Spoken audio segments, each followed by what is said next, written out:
మంత్రి రాని ముఖ్యమంత్రి రాని వాళ్ల ముందు బల ప్రదర్శనలు జరగాల్సిందేనా? బూతులు తిట్టేసుకుని అంగీలు చిరిగేలా కొట్టుకుంటే తప్ప అక్కడి కాంగ్రెస్ లీడర్స్ కి ప్రోగ్రాం జరిగిన ఫీల్ రాదా? కుర్చీలు గాల్లోకి లేస్తేనే కసిగా అవతలను కుమ్మేస్తే తప్ప అబ్బా కార్యక్రమం బాగా జరిగింది అనుకోరా? ఏ జిల్లాలో అంత దారుణమైన సిచ్యువేషన్స్ ఉన్నాయి? అధికారంలోకి వచ్చా కూడా ఎందుకు మార్పు రావడం లేదు? సిద్దిపేట జిల్లాలో కాంగ్రెస్ పార్టీ బలం అంతంత మాత్రమే. దుబ్బాక, గజ్వేల్ నియోజకవర్గాల్లో ఆ పార్టీ చివరిసారిగా గెలిచింది 2009లో. ఇక సిద్దిపేట నియోజకవర్గంలో అయితే 1983లో చివరిసారి కాంగ్రెస్ పార్టీకి ప్రాతినిధ్యం ఉంది. అలా అంత దారుణమైన పరిస్థితుల్లో ఏళ్లుగా ఈ 3 నియోజకవర్గాల్లో పార్టీ బలం తగ్గుతూ వస్తోంది.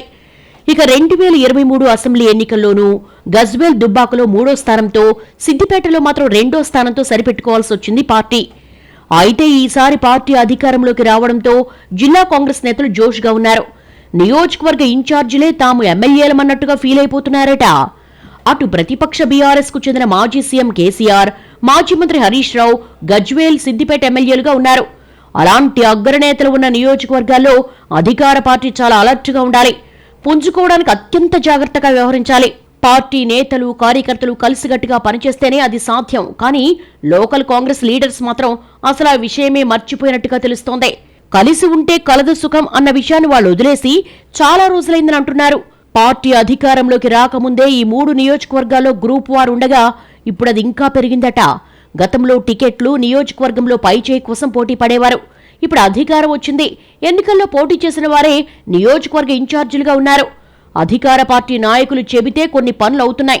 ఇలాంటి సందర్భంలో కూడా గ్రూపు గొడవలు వదలకుండా విభేదాలతో పార్టీని రచ్చకీడుస్తున్నారు. జిల్లా పర్యటనకు సీఎం వచ్చినా, మంత్రి వచ్చినా వి డోంట్ కేర్, ఎవరైతే మాకేంటి అంటూ ఆధిపత్య యుద్ధాన్ని కొనసాగిస్తున్నారట. అందుకోసం ఎంతకైనా తెగిస్తామన్నట్టుగా ఉంది వాళ్ళ వ్యవహారం.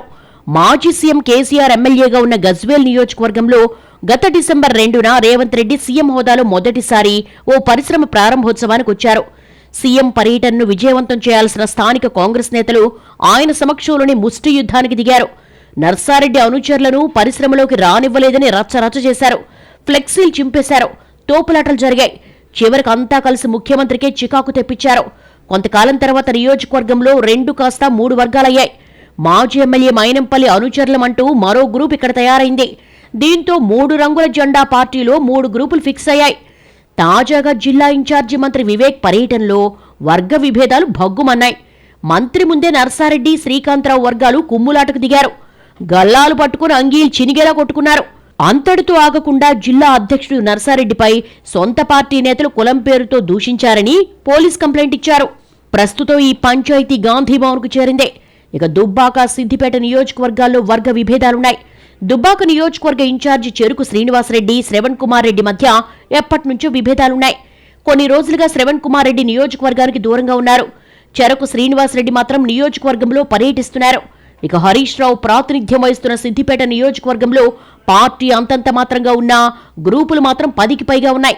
నియోజకవర్గ ఇన్ఛార్జి హరికృష్ణ అంటే పార్టీలో సీనియర్లకు పట్టం లేదట. ఆయన చేసే పార్టీ కార్యక్రమాలకు ఏదో రకంగా ఆటంకాలు సృష్టించే ప్రయత్నాలు చేస్తున్నట్టుగా తెలుస్తోంది. సీనియర్లపై జూనియర్ పెత్తనం ఏంటన్నది వారి వాదన. ఇలా సిద్దిపేట జిల్లాలో ఏ నియోజకవర్గంలో చూసినా కాంగ్రెస్ పార్టీలో గ్రూపుల గోల సర్వసాధారణంగా కనిపిస్తోంది.